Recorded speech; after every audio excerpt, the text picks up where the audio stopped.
For the next hour or so, I'm going to take you on a bit of a journey. I'm going to take you to the heart of the U.S.-Mexican border in a rather intimate way, a rather unorthodox way. I am going to let you see the U.S.-Mexican border through my eyes.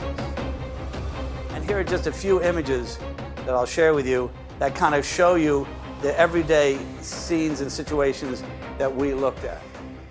We wanted to communicate something about the human suffering, separation, and pain, which is at the heart of this controversial region. And so we talked to and we listened to the stories of the migrants that we came across, as well as the agents and officers that we were embedded with. This is a typical photograph, Tony and I. Tony got these drugs behind me, and he got it because he chased this car to the Rio Grande River, in which case the two smugglers jumped out of the car and swam back to Mexico. But Tony wasn't done for the day. Later in his shift, we did another story with him. It was another form of smuggling, only a whole different and far more intense story. Yep, they're running. Hey, they're running out the back.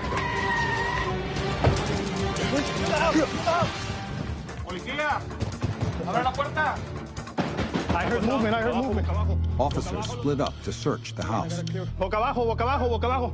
It's filled with illegal immigrants. Dude, these conditions are horrible. Yeah, it is. This is ridiculous, man. Poor people, bro.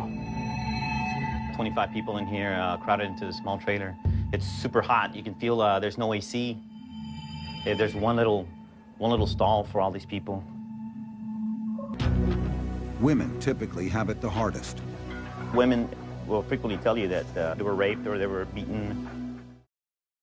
Now, I show you this for a reason, because this is the kind of thing that the men and women of law enforcement see all of the time. And believe me, it takes a toll on them. And you can see it in their faces and in their body English. My trauma came partly because of the PTSD I experienced at the border, but partly because it was corporate PTSD. It was something you all can relate to. Fox took over the National Geographic. Most of my colleagues were fired, and suddenly the new president of the network, the Fox president, loved Border Wars, renewed my show. You think, all right, well, this is traumatic, but it's all going to work out. Border Wars continues. But then what you don't know is that he replaced me as a series producer. Now, my job was to teach my replacement how to do my job. This is the infamous Laredo PD narcotics unit, kind of rogue guys. So now I'm in a very strange brew. So now I'm still down at the border. I'm still dealing with guns and drugs and money and violence, only this time it's mixed in with anger, depression, and anxiety. You all know that you don't have to jump out of a helicopter to get in trouble. The disappointments and the stress and the deadlines and the pressures at home and at work, easy to make you go sideways. Now, at this point, my marriage is hanging by a thread. I have been gone for about 70% of 4 years, and I'm married to this beautiful woman, but we are in terrible shape. And at that point, my dad got sick, and then he died. So we're talking about a pretty rough time. So I started meditating, but I decided I'd try it for 1 week. And I was a mess, don't forget. And I thought, well, I'll give this a go. And if it didn't work, I'd just quit, because nothing was working. And then after a week, I had this shift, this sense of hope. Today, I teach law enforcement about mindfulness. In fact, what I do is I teach them about resiliency. What I teach is something called mindfulness-based resiliency training. So we meditate. So how do we do it? We're going to sit.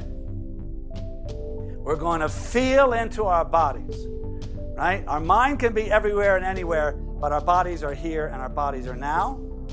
We're going to breathe, which is a point of focus, which is not the only one, but it's a great one.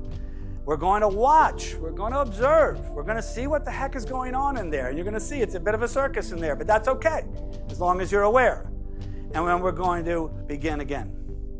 That's meditation.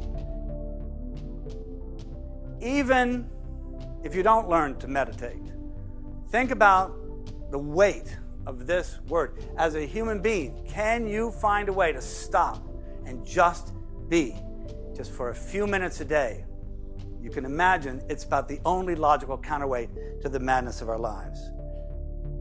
And so I encourage you. I thank you so much. It's been an honor talking to you today, and I appreciate it.